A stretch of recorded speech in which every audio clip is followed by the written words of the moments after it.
신명기 10장 10절에서 20절이고요. 전쟁이라는 심판입니다. 신명기 10장 18절. 하나님께서 전쟁을 어떻게 치러야 되는가, 여기에 대한 규례가 있어요. 전쟁을 어떻게 치러야 되는가. 네. 전쟁에 대한 프로토콜이죠. 20장 18절입니다. 같이 읽죠. 이것은 그들이 자기들의 신에게 행하던 그 모든 가증한 것들을 따라 행하도록 너희를 가르치지 않게 하여 너희가 주 너희 하나님께 죄를 짓지 않게 하려함이니라. 예. 전쟁할 때 이제 어떻게 해야 되는가 이 부분을 하면서 지금 이제 가나안 정복 전쟁 생각하시는데 이제 여기 두 가지가 나옵니다. 가나안 족속들하고 싸울 때 이렇게 싸우고 그 외에 멀리 있는 족속하고 싸울 때는 이렇게 싸워라, 이런 식이죠. 전쟁에 이제 두 가지 종류가 나오는데 한번 보죠. 기도하고 시작합시다. 위대하시고 거룩한 주하나님 감사합니다. 하나님께 은혜를 주셔서 저희로 하여금 하나님의 말씀을 알게 하시고 더 듣게 해주셨습니다.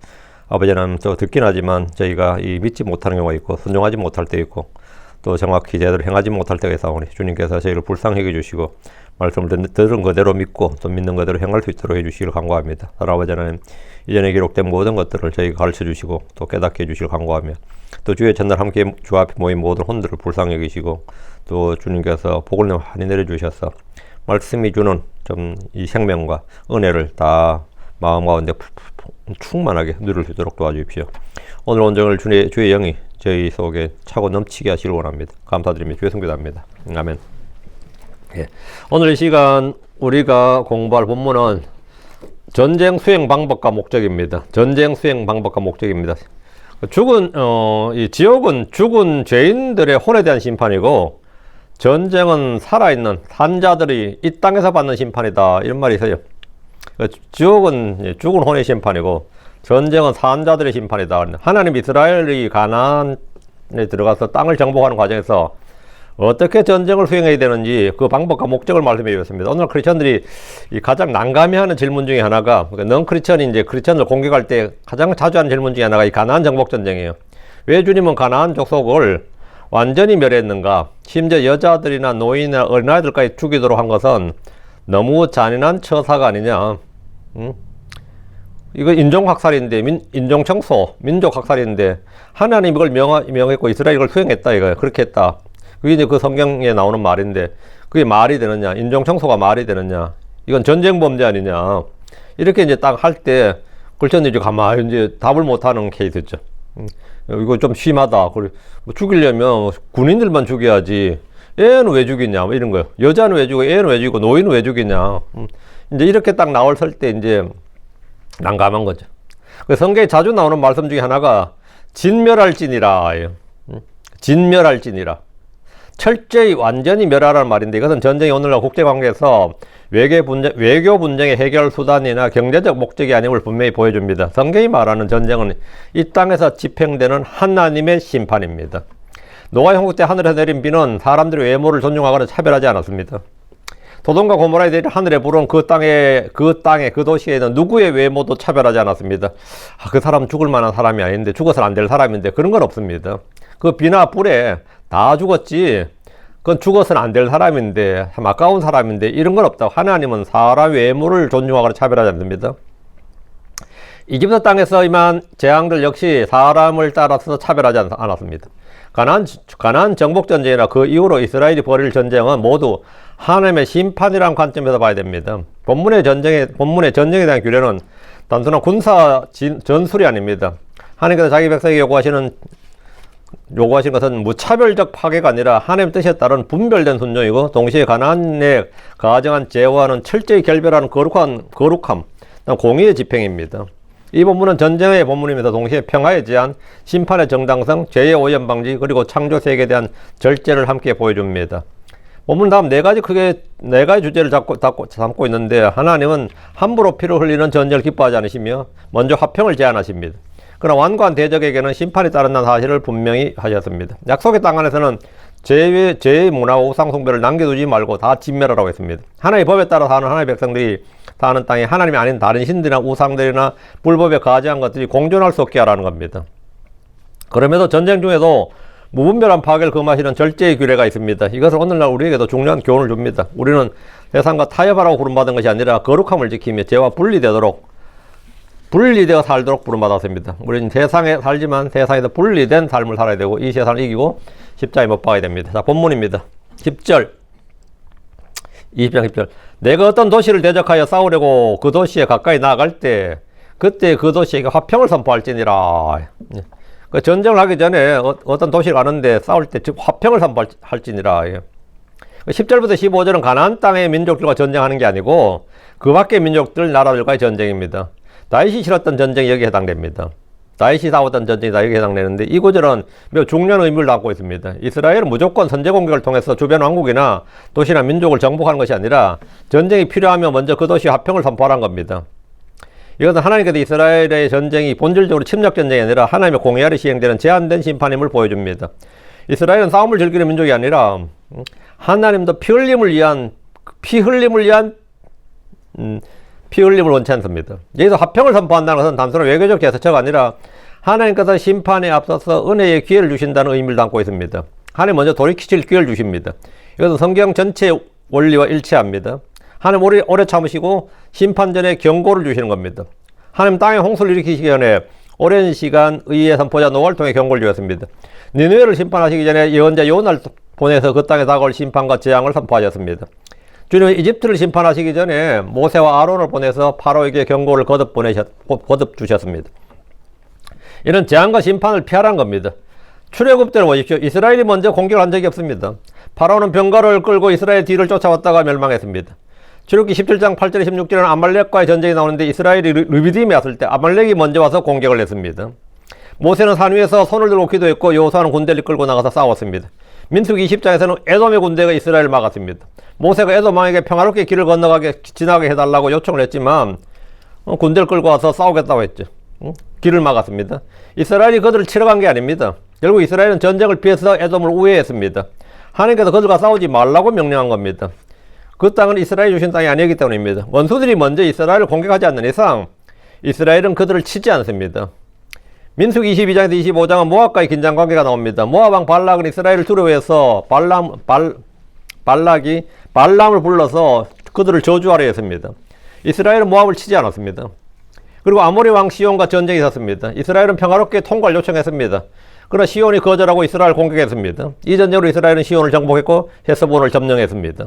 그리고 바산왕 옥과의 전쟁이 있었습니다. 이 전쟁 역시 이스라엘이 선제 공격을 한 것이 아니라 바산왕 옥이 군대를 끌고 나와서 전쟁을 했습니다. 미디안 족속과에도 전쟁이 있었는데 바알볼 사건으로 이스라엘을 타락하게 만든 미디안을 하나님께서 심판하신 겁니다. 주께서 친히 모세에게 이 명령을 지시하셨습니다. 민수기 31장 2절에 미디안 족속에게 이스라엘의 자손들의 원수를 갚으라. 그 뒤에 내가 내 백성에게로 거두어지리라. 모세의 마지막 전쟁이 뭐냐? 이 전쟁이다 이거예요. 미디안 땅을 빼앗겠다는 것이 아니라 그들이 행한 죄와 불법에 대해 심판하라는 겁니다. 그러니까 이 출애굽 이스라엘부터 가나안 땅 들어갈 때까지 모세가 죽을 때까지 이 전쟁이 전부 다 이스라엘은 방어전이었어요. 선제 공격을 한 게 아니었다고. 그럼 지금 1948년에 이스라엘이 국가가 건설되고 나서 지금까지 이스라엘은 방어전입니다.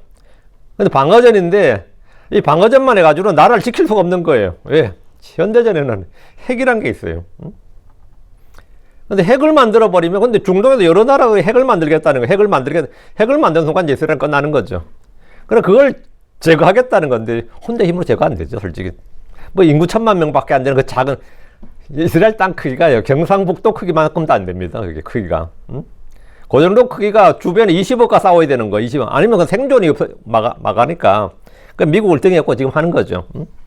이 이스라엘 전쟁이 기본적으로 이 먼저 선제 공격을 해가지고 막 때려 부수는 전쟁이 아닙니다. 역사적으로. 근데 지금은 이제 생존이 걸린 거죠.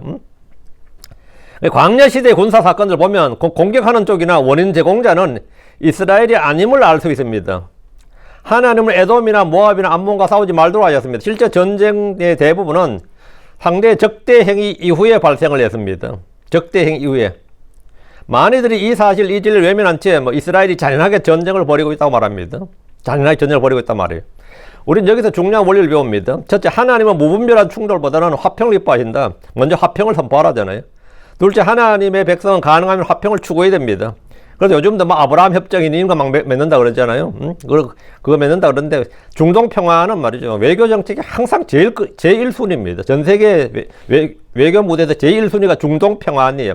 미국 대통령도 제일 힘쓰는 게 중동 평화 제안입니다. 어느 대통령에도 그거 하나 하는 게 최고고 그거 하면 노벨상 받는 거예요. 되든 안 되든 떠나서 시도는 하는 거죠. 그래서 싸울 건 다 싸웠는데 그래봐야 전쟁은 늘 터지지만 하나님은 무분별한 전쟁보다는 화평을 기뻐하시고 하나님의 백성은 가능하면 화평을 추구해야 됩니다. 대체 진리를 말할 때는 무조건적인 폭력성이나 감정적 파괴가 아니라 먼저 화평의 길을 제시해야 됩니다. 그러나 이 화평은 죄와의 타협이 아니라 회개를 통한 참된 화평이 됩니다. 11절 그리고 이런 일이 있으리니 만일 그 도시가 내게 화평의 답변을 하고 내게 문을 연다면 그 안에서 발견된 모든 백성은 내게 조공을 바치는 자들이 되게 할 것이요 그들이 너를 섬기게 할지니라. 요게 참 11절이 난감하죠.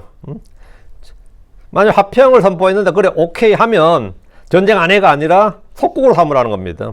전쟁을 하지 말고 그냥 이게 이제 이완용이가 선택했던 방법이에요. 그러니까 뭐 싸우느니 차라리 그냥 나라 바치겠다 이건데 11절이 나라 바치라 이 말입니다. 만일 그 도시가 내게 화평의 답변을 하고 내게 문을 열면 항복하면 이 말이죠. 안 싸우고 항복하면 그 안에 발견된 모든 백성은 내게 조공을 바치는 자들이 되게 할 것이고 그들이 너를 섬기게 할지니라. 종으로 삼으라. 한마디 식민지로 삼으라 이 말이죠. 전쟁을 원치 않는 도시나 부족들이 화평을 받아들이고 이스라엘을 받아들일 경우에는 그들과 싸우지 말고 죽이지 말라 이 말입니다.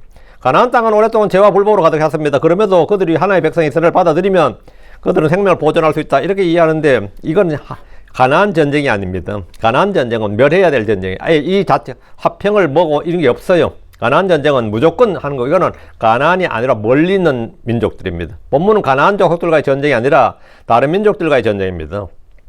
성경은 무조건적인 멸망을 명령하지 않습니다. 오히려 항복하고 문을 여는 자들에게 생명을 보존해 주도록 하지 않습니다. 그러나 그들은 더 이상 독립된 적국이 아니라 조공을 바치며 섬기는 자들, 곧 복종의 관계에 들어갑니다.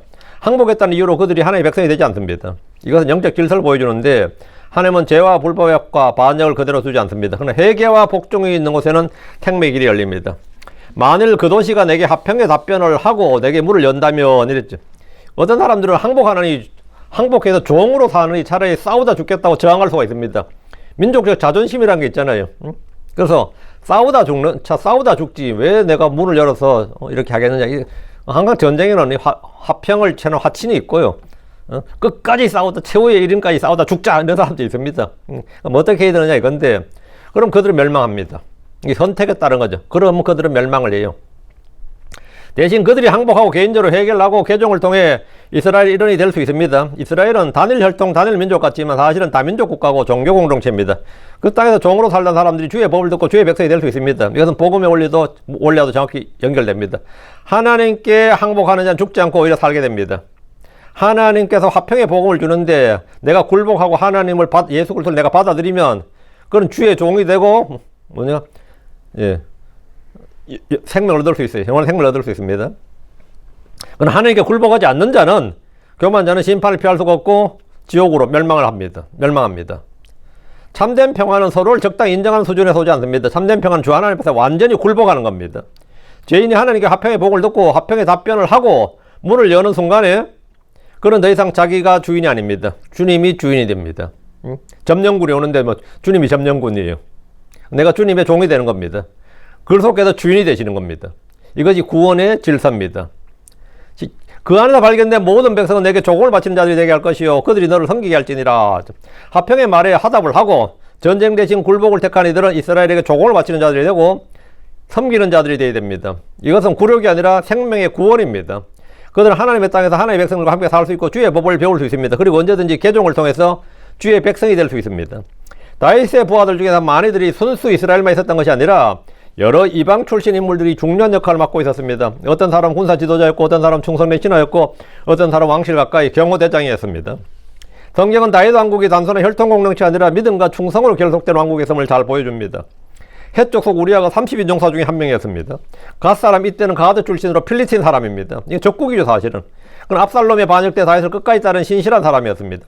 다윗을 호위했던 족속이 그렛 족속과 블렛 족속입니다. 다 이방인들입니다. 다윗의 친위대였고 경호부대가 이방인들이었다는 점은 굉장히 신선한 충격입니다. 이스라엘 사람 유다 지파가 아니라 이방인이었다고. 그때 지휘관이 누구냐? 지휘관이 브나야였습니다. 다 이방인들이에요. 예루살렘 원주민 중에는 여부수 족속의 아리우나가 있는데 다윗이 제단을 쌓을 장소를 다윗에게 주겠다고 했다가 이제 돈을 주고 팔았죠. 이것은 후에 성전을 짓는 터가 됩니다. 우리 이런 예들 통해서 죽게 굴복하는 것이 화평의 길이고 구원의 길임을 알 수 있습니다. 다윗왕의 장군들, 경호원들, 정치동맹, 위기 속에 신실한 친구들이나 성전 역사와 관련된 인물들이 모두 이방인들이었습니다. 이는 장차 메시아 왕국에서 이방인들도 참여하게 될 것임을 예표하는 그런 겁니다. 또한 혈통보다 믿음과 신실함, 충성이 훨씬 더 중요하다는 사실을 보여주는 겁니다. 주의 군대 항복하고 성문을 여는 것이나 조공을 바치는 것은 굴욕이 아닙니다. 어차피 내야 할 세금을 이스라엘에게 내는 것뿐입니다. 이스라엘이 종을 받는다 해서 훨씬 더 많이 받는 것도 아니고 압제하는 것도 아니에요. 이스라엘이 그냥 받는 겁니다. 12절입니다. 그리고 만일 그 도시가 너와 화평을 맺지 아니하고 오히려 너를 대적하여 전쟁을 일으키면 그때 너는 그 도시를 포위할지니라. 전쟁을 앞두고 화평을 선포했음에도 그 도시가 화평 대신에 전쟁을 택하면 우리는 뭐 항복하니 차라리 죽는다, 싸우다 죽는다 이러면 뭐 전쟁을 피할 수 없는 겁니다. 그럼 그 전쟁을 해야죠. 응? 우리 배 째라 그러면 그냥 배를 째드리는 겁니다. 이거는 확실한 겁니다. 하라 그러는데 뭐 안 싸우겠다는데 어떨 거야. 하나님 앞에서 저항을 하면 하나님께서 난 얘가 싸우기 싫다 그러지 않습니다. 지옥 보내줍니다.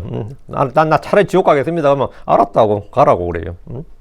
하나님은 그런데 타협이 없는 분입니다. 이게 하나님의 성품을 좀 잘 알아야 돼요. 하나님의 성품을 좀 잘 알아야 됩니다. 이집트에서나 광야에서나 그리고 지금까지 이스라엘은 선제 공격을 하지 않았고 언제나 먼저 화평을 선포했습니다. 에돔이나 암몬이나 모압은 먼저 전쟁하려 대적했음에도 그들과 전쟁을 피했습니다. 그러나 가나안 땅에서 7족속은 이스라엘을 상대로 전쟁을 선포했고 항복한 민족은 딱 하나, 기브온 족속뿐입니다. 속여서 이제 했는데 결국은 종이 됐죠. 덕분에 살았어요. 기브온 족속들은 살았단 말이죠. 산 게 나쁘냐? 기브온 족속 민족이 뭐 거기 땅에 산다고 해서 문제가 되느냐? 전혀 문제가 되지 않습니다. 그 땅에서 오히려 잘 산 거지. 주의 법에 따라 통치를 받는 게 훨씬 더 나은 거지. 자기들 족장한테 저거 받는 것보다. 그러다가 개종하면 뭐가 되는 거죠? 유대인 되는 거예요. 개종하면 유대인 되는 거라고. 지금 12절 봐요. 그리고 만일 그 도시가 너와 화평을 맺지 아니하고 오히려 너희를 대적하여 전쟁을 일으키면, 이 말씀은 인간의 완고함이 계속될 때 전쟁의 불가피함을 보여줍니다. 하나님은 평화를 제안하셨지만, 하나님은 화평을 제안하셨지만 그 제안을 거부하고 오히려 전쟁으로 맞서는 도시가 있습니다. 그럴 때 이스라엘은 포위하라, 그 도시를 포위하라는 겁니다. 이 절은 인간의 책임을 분명히 합니다. 너희가 선택하고 너희가 결정하라는 거죠. 하나님이 평화를 제시하셔서 상대가 거부한 겁니다. 그리고 심판의 원인은 하나님이 아니라 거부한 쪽에 있습니다. 하나님은 은혜를 제안하셨지만 완고함이 그것을 거절할 수 있습니다. 그러나 거절은 결과 없이 끝나지 않습니다. 우리는 하나님의 말씀과 화평의 복음을 선포합니다. 복음은 화평의 소식입니다. 그러나 이를 거절하면 그 거절 자체가 심판의 원인이 됩니다. 성도는 이 점을 두려움으로 받아들여야 됩니다. 복음은 선택 가능한 의견이 아니라 응답해야 될 하나님의 선포입니다. 언제가 응답하라 이거. 응답하라 이거. 답을 내놔라. 그렇지 않으면 싸운다. 13절. 그리고 주 내 하나님께서 그것을 내 손에 넘기실 때 너는 그 도시 안에 모든 남자들을 칼날로 칠지니라. 이스라엘은 어떤 도시를 칠 때 일단 성을 포위하라는 겁니다. 그 도시를 포위하는 겁니다. 봉쇄작전이죠. 아무도 빠져나가지 못하게 합니다. 그리고 주 하나님께서 그 도시를 이스라엘 손에 넘겨주실 때 이스라엘은 그 도시 안에 모든 남자들을 칼날로 칩니다. 여기서 핵심은 주 내 하나님께서 그것을 내 손에 넘기실 때의 이 말씀입니다. 전쟁은 주께 속한 것이고 승리는 주님이 주시는 겁니다. 이 전쟁은 단순히 이스라엘의 군대와 이방 군대의 싸움이 아닙니다. 민족 간의 충돌이나 문명의 충돌, 종교의 충돌이 아닙니다. 이 전쟁은 하나님께서 싸우시고 넘겨주시는 심판의 실행입니다. 즉 이스라엘은 이 전쟁의 주체가 아니라 심판의 도구입니다. 모든 남자를 칼날로 치라는 명령은 오늘날의 감정으로는 매우 거칠게 들릴 수 있습니다. 이게 말이 되나? 이거 다 죽이란 말이냐? 근데 이 본문은 구속사적 맥락에서 읽어야 됩니다. 당시 가나안 족속 물론이고 이방 여러 나라들의 죄와 불법은 충만했고 하나님 약속의 땅을 정결케 하실 필요가 있었고 이스라엘 백성들도 그들과 융화되지 않도록 동화되지 않도록 해야 됐습니다. 이것은 사사로운 복수가 아니라 하나님의 공의의 집행입니다. 그리고 이 땅에서 살 이스라엘도 같은 불법을 저지르면서 동일한 심판을 받는다는 경고이기도 합니다. 그래서 우리는 하나님이 죄를 가볍게 여기지 않으신다는 사실을 배워야 됩니다. 하나님 오래 참으시지만 심판을 결코 폐기하지 않습니다. 주변 한 나라가 어떤 나라가 사는데 주변 나라에서 너무나 악행을 행하면 말이죠. 이 크리스천 유대교 종교를 떠나서 심판을 하게 됩니다. 여러분 생각할 때 베트남 같은 나라가 그렇게 도덕성이 뛰어난 나라 그런 나라 알죠? 근데 캄보디아에서 하도 학살을 하니까 베트남이 캄보디아를 정리해 줬어요. 그 캄보디아 사람들 입장에서는요, 베트남 군대가 안 왔으면 큰일 난 거예요. 이 킬링필드로 하도 많이 죽는데 베트남이 군대를 보내서 그렇게 하지 말라고 이 캄보디아를 정리해 준 거예요. 그래가지고 캄보디아를 정리해 줬더니 중국이 슬며시 베트남을 치네. 주력군이 다 지금 캄보디아에 가 있는데. 그런데 그 중국군 15만을 또 그 예비군으로 잡은 게 베트남이야. 참 웃기는 이야기지만, 지금도 뭐지 주변에 하면 그 주변 나라들에서 말이죠. 그 뭐 소위 말 의인들이죠. 민주화 뭐 하는데, 근데 그들이 가장 바란 게 뭘 같아요? 미국은 뭐 하냐 이러고 있어요. 평소에 막 반미하고 난리 치다가도 지들 가장 힘들 때는 뭐냐면, 미국은 대체 뭐 하고 있냐? 우리 좀 안 덥고 이런다고. 그래가지고 가서 그냥 도와. 그럼 뭡니까? 왜 미국이 우리를 치냐 이래요 또. 또 미국이 왜 우리를 치냐? 이 참 이율배반적인데 이게 국제 관계의 그런 겁니다. 그러니까 이스라엘이 강국이 되면 어떻게 되냐면 주변 나라들은 함부로 악을 못 행합니다. 왜? 주변 나라 모압이나 암몬에서 막 인신공양을 하고 막 난리치잖아. 그럼 거기도 제야 인사들이 있고 야당이 있고 있을 거 아니에요. 그러면 이스라엘은 뭐하냐? 그렇게 하나님 믿고 뭐 의를 지평한다면서 우리한테 좀 와서 좀 안 돕고 뭐하냐? 심판을 집행해달라 이 말이 한마디로. 좀 질서를 잡아주고 우리 힘으로는 도저히 안 되기 때문에 좀 해달라는 거죠. 그 외세를 끌어들이는 건데 하나님께서 이스라엘 군대를 쓸 때는 항상 뭐하냐? 심판의 도구로 말하 이거예요. 경제적 이익으로 싸우지 말고 심판의 도구로만 너희들이 가서 싸우라는 거예요. 가서 바로 잡아주는 건데 하나님 오래 참으시는데 심판을 걸고 폐기하지 않습니다. 또한 성도는 자기 손으로 복수를 해서는 안 됩니다. 우리 그렇다고 사적 복수를 해서는 안 돼요. 심판 하나님께 속한 겁니다. 우리는 분노를 절제하고 공의를 하나님께 맡겨야 됩니다. 14절. 그러나 그 여자들과 어린아이들과 가축들과 도시 안에 있는 모든 것, 곧 그 모든 전리품을 내가 내 소유로 취할지니라. 또 내 원수들의 노량물 내가 모르니 이는 주 내 하나님께서 내게 주신 것이니라. 이 절은 앞절과 함께 읽어야 됩니다. 남자들은 심판을 받지만 전쟁에 나왔으니까 당연히 뭐 죽여야죠. 여자들과 어린아이들과 가축들과 전리품은 이스라엘에 주어집니다. 이것은 이 전쟁이 무작위적 학살이 아니라 하나님 섭리 아래 제한된 심판이라는 걸 보여주는 겁니다. 또한 이는 주 내 하나님께서 내게 주신 것이니라. 이 표현에 주목하세요. 전쟁을 명하신 분이나 승리를 주신 분이나 멸하게 하신 분이 다 주님입니다. 전리품을 주신 분도 주님이고 이는 주 내 하나님께서 내게 주신 것이니라. 주 하나님께서 주셨다잖아요. 주 하나님께서. 그들이 뺏은 것이 아니라 주님이 주신 것이란 거죠. 그러니까 이스라엘이 직접 만들어낸 승리가 아니라 하나님이 주신 승리를 했다는 겁니다. 우리는 여기서 두 가지를 배웁니다. 첫째, 승리와 소유는 하나님께 주신 것이다. 둘째, 그분의 선물은 감사와 책임을 요구한다. 하나님이 주신 것이라면 그것을 거룩하게 사용해야 됩니다. 인간의 탐욕은 선물 우상으로 바꾸지만 믿음은 선물을 하나님께 돌려드립니다. 이스라엘과 주변 국가의 전쟁의 주체는 하나님입니다. 15절. 넌 이같이 내게서 매우 먼 모든 도시들, 곧 이민족들의 도시들이 아닌 이 모든 도시들에게 행하리라. 그러니까 가나안족 속회가 아니다. 10절부터 15절은 가나안족 속들과의 전쟁에 적용되지 않습니다. 이 명령은 이스라엘에서 매우 먼 도시들과의 전쟁이나 가나안 7족 속들이 아닌 모든 도시들을 행할 일입니다. 이스라엘은 모든 나라와 같은 방식으로 싸우는 것이 아닙니다. 하나님은 상황과 대상에 따라 다르게 명하십니다. 이 절은 성경의 법이 무질서한 것이 아니라 매우 구체적이라는 것을 보여줍니다. 하나님의 명령은 일반화할 수 없는 경우가 많습니다. 약속의 땅 밖의 도시의 경우는 먼저 화평을 선포하고 그들이 항복하면 조공을 바치게 하고 그리고 이스라엘 식민 통치라는 거죠. 만약 항복 대신 싸우고자 하면 그 도시를 포위하고 남자를 모두 죽입니다. 그리고 여자와 아이와 가축은 살리고 전리품으로 삼습니다. 16절. 그러나 이 백성의 도시들 중에서 이건 가나안족 속이에요. 이 백성의 도시들 중에서 곧 주 내 하나님께서 내게 상소를 주시는 도시들에 대하여는 호흡이 있는 것을 하나도 살려두지 말지니라. 이 전쟁이 완전히 다른 거죠. 가나안족 속은 이미 심판이 선포가 되기 때문에 화평을 선포하면 안 돼요. 여기는 이미 심판이 선포된 상태예요. 여기는. 그러니까 이스라엘이 약속의 땅, 곧 상소로 주어진 가나안 지역에서는 호흡이 있는 것을 하나도 살려두지 말라. 이 말은 뭐냐? 여자와 아이들까지 다 죽이라 이 말입니다. 헷 족속, 아모리 족속, 가나안 족속, 브리스 족속, 히위 족속, 여부스 족속, 기르게스 족속은 완전히 멸해됩니다. 왜 이렇게 엄격하냐? 왜 인종 청소를 하라냐? 그건 단순히 민족적 경쟁 때문이 아니라 우상 숭배와 죄의 오염을 그 땅에서 완전히 제거하기 위해서입니다. 이 도시들에 대해서는 호흡 있는 것을 하나도 살려두지 말라고 하셨습니다. 완전히 멸하고 완전히 새로운 시작을 하라는 겁니다. 이 절은 가나안 정복 전쟁이 단순한 영토 확장이 아니라 거룩한 구별의 역사임을 보여줍니다. 땅의 주체를 완전히 바꾸는 겁니다. 하나님은 자기 백성이 약속의 땅에서 이방의 죄를, 이교도들의 죄를 그대로 받아들인 것을 허락하지 않고 전통이나 문화로 관습으로 물려받는 것도 원치 않습니다. 싸그리 멸하고 새로 건설하라는 거예요. 죄는 철저히 제거되어야 됩니다. 우리는 우리 속에 있는 더러움을 철저히 멸해야 됩니다. 옛사람에 관련된 것은 아무리 좋아 보인 것이라도 싸그리 다 멸해야 되지. 그래도 그건 좋은 버릇이었는데, 이런 좋은 버릇이었는데, 그렇지 않습니다. 싸그리 없애야 됩니다. 17절입니다. 그러나 너는 그들을 완전히 진멸할지니 곧 헷 족속과 아모리 족속과 가나안 족속과 브리스 족속과 히위 족속과 여부스 족속이니라. 주 내 하나님께서 내게 명하신 대로 하라. 주 내 하나님께서 내게 명하신 대로 명령하신 대로 하라 이거죠. 주님은 진멸해야 될 가나안 족속의 주요 족속들을 명시해 주셨는데, 그러나 너는 그들을 완전히 진멸할지니, 이 말씀은 심판의 엄중한 경고를 드러냅니다. 이는 사적인 증오가 아니라 하나님의 명령 아래 있는 철저한 정화입니다. 주 내 하나님께서 내게 명하신 대로 하라. 전쟁은 왕이나 지휘관의 뜻대로 한 것이 아닙니다. 누구를 살려두고 말지는 여호수아나 각 지파의 장로들이 정하는 것이 아닙니다. 그들은 모두 주의 명령대로 그냥 순종해서 할 뿐입니다. 온 이스라엘은 가나안 땅에 들어가서 싸울 때 그 땅에 있는 모든 사람들, 짐승들까지 완전히 멸해야 됩니다. 이 부분은 우리에게 죄의 뿌리를 제거하라는 경고입니다. 작은 타협 하나가 나중에 큰 우상 숭배와 불순종으로 살아납니다.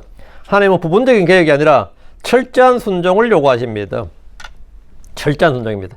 근데 실제로 이제 가나안 땅에는 여호수아도 정복전쟁을 이렇게 완수를 못했습니다. 우리가 여호수아가 굉장히 위대한 장군을 알지만 여호수아도 이 명령에 100% 순종하는 게 아닙니다. 그래서 계속해서 같이 섞여 살아서 그들이 옆구리에 가시가 되고 뭐 눈에 가시가 되고 찔레가 되고 그래 된 겁니다. 실제로 지금 현재 이스라엘에도 현재 이스라엘에도 20% 무슬림이에요. 유대교가 국교가 아닙니다. 현재 이스라엘의 유대교가 국교가 아니에요. 지금 현재 이스라엘 1948년에 지금 현재 이스라엘 땅에도 20%는 무슬림입니다. 그러면 그 말은 뭐냐면 그때 여호수아 당시 가나안 땅에도 원주민들이 20% 이상 있었다 이 말입니다. 항상 문제가 된 거죠. 왜? 내전이 발생할 수 있는 거죠. 그때 이렇게 못했던 거죠. 명령에 순종을 못한 겁니다. 오늘날 교회와 성도는 혈과 육의 대적에서 싸우지 않습니다. 그러나 영적 원리는 분명합니다. 죄와 우상과 음행과 세속성은 중간지대를 두지 말고 제거해야 됩니다. 성도는 마음속 가나안의 문화, 유산, 풍속 등 각종 좋은 것들을 남겨둬서는 안 됩니다. 실제로 여리고를 멸할 때 그 도시 안에 있는 모든 것, 즉 남자와 여자, 늙은 자, 젊은 자, 소와 양과 나귀들까지 모두 멸하도록 했습니다. 예외는 라합과 그의 가족이었습니다. 심판이 집행되는 도중에도 믿는 자들은 구원받았습니다. 주님은 사울에게 아말렉을 치고 그들이 가진 모든 걸 완전히 멸하라고 하셨습니다. 여기는 사람은 물론이고 소와 양까지 모두 진멸 대상이었습니다. 그러나 사울이 이것을 완전히 수행하지 않아서 책망을 받았고 주의 버림을 받았습니다. 여호수아 11장에서 하솔에 있는 모든 혼을 쳐서 진멸했습니다. 그럼 가나안 땅에 있는 민족들과 가나안 땅 밖에 있는 민족들에 대한 심판은 왜 차이가 있는 겁니까? 같은 전쟁인데. 일반 전쟁은 주로 영토 문제나 군사 충돌이나 경제적 문제 등의 국가 간 전쟁입니다. 따라서 비전투 요원인 여자들이나 아이들은 살려줍니다. 그러나 가나안 족속을 멸한 일은 단순한 전쟁이 아니라 하나님의 심판을 집행한 일이었습니다. 이들은 극심한 우상숭배로 자기 자녀들을 희생물로 드렸기 때문입니다. 그들을 살려두면 그들이 자기 신들에게 행한 일들을 이스라엘에 가르칠 수 있기 때문입니다. 근데 이제 두 가지 방법이 있어요. 하나의 기본적으로 할 수 있는 방법이 가나안 전쟁할 때 하나님이 요르단강을 건너서 전쟁을 7년 이상 싸우게 했는데 그렇게 하지 말고 하나님이 전염병으로 그냥 싹 쓸어버리는 거죠. 흑사병 같은 걸 보내가지고 뭐 한 달 이내로 그냥 가나안 족속 7족을 한 명도 살려주는 거 싹 쓸어버리는 방법. 뭐 이런 식으로 역병을 보내가지고 그냥 싹 정리해버리는 방법이 있는데 그렇게 안 하고, 그러니까 이집트 할 때는 싸우지 않고 하나님께서 계속 하늘에서 뭐 이렇게 재앙을 내려가지고 멸했단 말이죠. 그러니까 그런 식으로 할 수 있죠. 하나님 방법이 가나안 족속 멸하는 방법이 수백 가지 넘지. 근데 멸하실 수 있는데 직접 싸우도록 한 건 뭐냐면, 너희들이 왜 싸웠냐? 그러면 너희들이 남의 나라 땅에 들어가지고 왜 싸웠냐? 그러면 그들의 죄와 불법을 우리 멸했다. 이렇게 밖에 못하지, 이스라엘은. 우리 하나님의 명령을 받아서 가나안 땅에서 행해지는 모든 불법과 죄를 싸그리 창소했다. 그럼 너희들은 절대로 그러지 못하는 거지. 쥐들이 그 명분으로 싸워서 멸했으면 이스라엘은 앞으로 그 땅에 사는 동안은 절대로 가나안 족속이 했던 짓을 못한다고요. 그럼 하나님이 이스라엘이 너희들이 멸한 일을 너희가 해서는 안 된다는 거죠. 너희들이 명분을 담아서 멸했던 짓을, 똑같은 짓을 그 땅에서 하면 안 된다. 이스라엘을 심판의 도구로 사용하신 이유는 그들은 그렇게 살지 말도록 경고를 주신 겁니다. 우리가 이렇게 했다 이거예요. 18절입니다. 그걸 가지고 살아난 거예요. 이는 그들이 너희를 가르쳐 그들이 자기들의 신들에게 행했던 모든 가정을 따라 행하지 못하게 하람이니라. 그리하면 너희가 주 너희 하나님을 대적하여 죄를 짓게 되리라. 주님이 왜 이유를 말해주는 거죠. 주께서 가나안 족속들을 모두 멸하도록 한 이유와 목적을 분명히 밝히고 있습니다. 가나안 족속을 남겨두면 이스라엘은 결국 그들의 가증함을 배울 수밖에 없습니다. 죄는 가루 속의 누룩과 같습니다. 죄는 전염병처럼 확산되고 주의 백성을 죄의 종들로 삼습니다. 특히 음행과 우상숭배는 박고랑의 독초와 같이 요원의 불길처럼 번집니다. 불순종은 문화가 되어서 확산됩니다. 하나님 이스라엘이 단순히 군사적으로 승리하기 위해서 승리를 위한 것이 아니라 그들이 순결하게 보존되기를 원하셨습니다. 약속의 땅은 타락한 종교와 섞일 수가 없습니다. 섞이는 순간 하나님께 죄를 짓는 길이 열립니다. 이는 그들이 너희를 가르쳐 이랬죠. 이스라엘이 그 땅의 주류가 되면 자연스럽게 가나안의 문화나 풍습이나 종교가 모두 사라질 것 같지만 그렇지가 않습니다. 그들은 자기들의 신들에게 행했던 모든 과정을 따라 행할 것이고 이스라엘을 가르쳐 종교 역전, 문화 역전 현상이 발생하게 됩니다. 그럼 어떻게 되느냐? 그리하면 너희가 주 너희 하나님을 대적하여 죄를 짓게 되리라. 그럼 너희는 주의 백성인데 주를 대적하여 죄를 짓게 된다고요. 이 말씀은 오늘날 교회가 반드시 들어야 될 경고입니다. 세상과 조금 섞이는 정도가 결국 교회의 정체성을 무너뜨립니다. 잘못된 가르침이나 세속적인 가치나 음란한 문화나 우상적 성공주의를 남겨두면 교회는 다 그걸 배우게 됩니다. 그리고 성도는 땅에 있는 지체들을 죽여야 됩니다. 옛사람과 자아를 십자가에 못 박아야 됩니다. 세상을 못 박아야 됩니다. 그렇지 않으면 우리의 마음은 악으로 물들게 되고 주를 대적하여 죄를 짓게 됩니다. 죄와 불법이 쌓이면 주의 심판을 받게 됩니다. 19절 내가 그 도시를 오랫동안 포위하여 그것을 치고 그것을 취하려고 전쟁할 때 너는 그곳에 나무들의 도끼를 대어 그것들을 베어보려 멸하지 말지니라. 이는 내가 그것들의 열매를 먹을 것이기 때문이라. 너는 그것들을 베지 말지니 들의 나무는 사람의 생명이니라. 그것들을 포위 공격에 사용하지 말지니라. 이제는 매우 아름다운 절제의 법입니다. 사람은 호흡이 있는 건 죽인데 식물은 나무는 베지 말라는 거죠. 전쟁 중이라도 먹을 수 있는 유실수들 말이죠. 올리브 나무라든가 무화과 나무라든가 이건 유실수들은 파괴하지 말라, 베지 말라. 이건 균형을 말하는데 하나님은 심판을 명하지만 동시에 불필요한 파괴를 금하셨습니다. 들의 나무는 사람의 생명이란 말씀은 생존의 지혜를 담고 있습니다. 전쟁으로 해서 생명을 지탱하는 자원을 멸해서는 안 됩니다. 하나님은 심판의 순간에도 창조세계의 유익을 보존하십니다. 하나님 거룩하신 분이지만 무분별한 파괴를 기뻐하지 않습니다. 우리는 이 일에 절제해야 됩니다. 물질을 함부로 낭비하지 말아야 되고 자연을 파괴하지 말아야 되고 하나님 주신 자원을 지혜롭게 사용해야 됩니다. 20절 오직 내가 그것들이 먹을 양식을 위한 나무들이 아닌 줄 아는 그 나무들만 내가 멸하고 베어낼지니라. 그리고 내가 너와 싸우는 그 도시를 향한 보루를 쌓아 그 도시가 정복될 때까지 사용할지니라. 그러니까 전쟁 중이라도 그 땅의 유실수들은 베지 말고 나머지 뭐 참나무나 소나무나 뭐 이런 것들은 베서 전쟁 무기로 쓸 수 있는 거죠. 유실수들은 사람이 먹고 살 양식을 내기 때문에 베지 말고 먹을 수 없는 나무들만 베란 것은 전쟁 목적에 맞는 것만 사용하고 생명을 유지하고 보존하라는 겁니다. 이것은 단지 전술이 아니라 윤리입니다. 하나님은 전쟁 중에도 절제를 요구하신 겁니다. 무분별한 파괴는 하나님께서 기뻐하시는 방식이 아닙니다. 심판조차도 질서와 목적을 가지고 수행돼야 됩니다. 이 본문에서 우리는 절제와 지혜와 책임의 원리를 배웁니다. 하나님께서 주신 일이라고 해서 무엇이든 다 해도 되는 건 아닙니다. 목적에 맞게 생명을 보존해서 지혜롭게 해야 됩니다. 자, 오늘 이 말씀을 정리하면 첫째, 하나님은 심판 전에 화평을 제안하시는 분이다. 이거 제안하시는 분입니다. 복음도 그렇습니다. 하나님 먼저 회개의 길을 여십니다. 그러나 그 화평을 거절하면 심판이 따릅니다. 둘째, 하나님의 뜻은 거룩함입니다. 약속의 땅 안에 죄를 남겨두지 말라는 겁니다. 그리고 누구에게도 죄를 권장하거나 허용하거나 하지 말고 이 명령 오늘날 성도들에게 이 세상이나 죄와 타협하지 말라는 경고입니다. 셋째, 하나님의 명령은 늘 공의와 절제를 함께 포함합니다. 하나님 심판하시지만 무분별한 파괴를 금하셨습니다. 넷째, 죄를 제거하지 않으면 그 죄의 종이 됩니다. 우리가 죄를 제거하지 않으면 그냥 뭐 죄를 제거하지 않았다가 아니라 그 죄가 나를 가르치고 나를 지배합니다. 다섯째, 모든 승리는 하나님께서 주시는 겁니다. 그리고 교만하지 말고 감사해야 됩니다. 우리는 그래서 좋은 군사들로서 전쟁을 하고 승리하도록 부름받았습니다. 오늘 우리도 우리의 삶 자체가 이 전쟁터입니다. 우리 마음 안에는 여전히 정복해야 될 가난이 있고 제거해야 될 우상들이 있고 육신에 남은 소욕들, 정욕들이 있습니다. 이런 것들을 철저히 땅에 있는 지체들을 죽여야 됩니다. 철저히 진멸해야지 적절하게 어떤 사람들은 크리스천이 돼도 적절히 육신적인 것을 추구를 해요. 적절히 육신적인. 자기는 그걸 절제된 육신이라 그래요. 절제된 육신을 가지고 있어서 영화를 좋아하는 사람은 그 영화를 잘 못 끊습니다. 근데 또 이 와인을 마시는 사람은 와인을 잘 못 끊고요. 골프를 즐기는 사람은 골프를 잘 못 끊어요. 끊을 이유도 없고 자기는 별로 끊을 이유도 없고 좋은 거 아니냐 이렇게 생각하죠. 좋은 거 아니냐. 자기가 생각한 또 어떤 취미가 있는데 그 돈을 쓰는데 취미가 있는데 시간을 쓰고 돈을 쓰는 걸 보면 이제 그 사람의 삶의 가치가 다 나옵니다. 이런 건 내가 왜 끊어야 되느냐, 끊을 이유가 뭐 있느냐, 이런 생각을 하죠. 철저히 끊어야 되는데 철저히 끊질 잘 못합니다. 예. 왜? 그것은 내가 좋은 것도 남겨둬야 된다고 생각합니다. 그래서 그것이 결국 그게 올무가 되고 결국은 이 타락의 원인이 되는 경우가 많이 있습니다. 그래서 뭐 친구들 관계도 그렇고 뭐든 다 마찬가지입니다.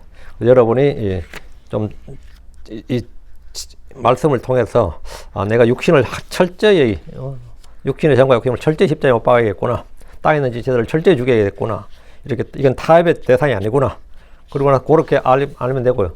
다른 외인들과 싸우려야 될 때는 뭡니까? 승리를 해야 되는 겁니다. 그들의 지배를 받아서는 안 되고 최소한 승리를 해야 돼요. 그 힘의 우위를 영적 힘의 우위를 가져야 됩니다. 그래야지 내가 영향을 받지 않습니다. 그렇지 않으면 어디 나오라 그러면 나와야 되고 뭐 하자 그러면 해야 되고, 죄 짓다 갔는데 다 같이 난 싫지만 뭐 살다 보니 어쩔 수 없지요 하면서는 다 죄를 짓게 됩니다. 그때는 합평을 내가 나는 싸우기 싫은데 뭐 그렇게 하기 싫은데 그렇게 될 때는 그냥 노해야 됩니다. 노하고 이겨야 돼. 싸우면 이겨야 됩니다. 싸움이 시작되면 반드시 이겨야 되지, 끌려가면 그게 뭐 심지어 뭐 자식이라도 마찬가지예요. 코이로를 교회 가려고 그러는데 전화 가지고 내 좀 봐달라고 이러고 있어요.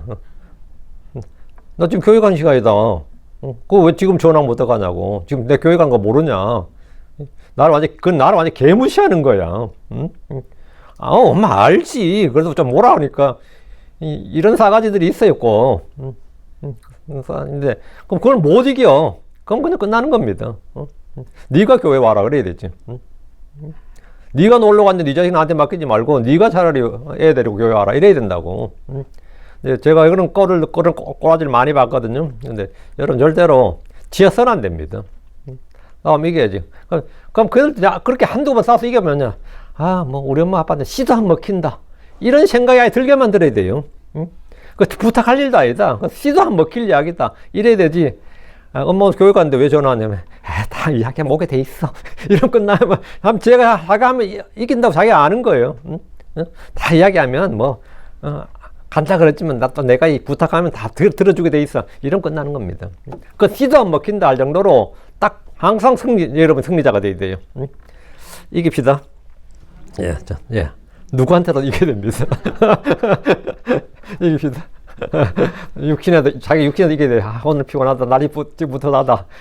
그런 거 다 소용없어요. 그냥 가는 거예요. 그냥. 네. 제가 어릴 때마다 우리는 하도 교육 우상이 될 때가 돼가지고요. 저희 집에서 학교까지는 산을 넘고 강을 건너고 막 그래요. 근데 우리 동네 사람들이 다른 거 몰라도 얼마나 교육 열정했는데, 애가 머리 막 나고 해서 학교를 못 간다 그러면 엄마가 뭐라는지 알아세요? 지게작대 잡고 애를 때리면서 학교를 보내면서 학교도 죽어라 그래요. 가서 죽어라 그래. 가서 죽어라. 그렇게 해서 저희 동네들이 공부를 잘하고 못할 때 나서 결석을 안 했어요. 그래 홍수가 나가지고 강물이 넘쳐나면요, 산을 둘러가지고 산을 둘러서 진짜 몇십 리 길을 그렇게 학교를 가는 거예요. 그럼 학교 선생님이 뭐라는지 아세요? 왜 왔냐 그랬어요. 선생님이 놀라가지고 왜 왔냐 그랬어요. 어떻게 왔냐고. 산을 넘어서 그렇게 그 꼭대기를 가지고 그래 가게 됐고. 근데 오늘날 그 정도 이 진리에 대해서, 이 교회에 대해서, 아니면 이런 거에 대해서 그런 열정도, 아니면 그런 승리적에도 없어요. 그러면 여러분 신앙생활 다 끝난 거예요. 기도합시다.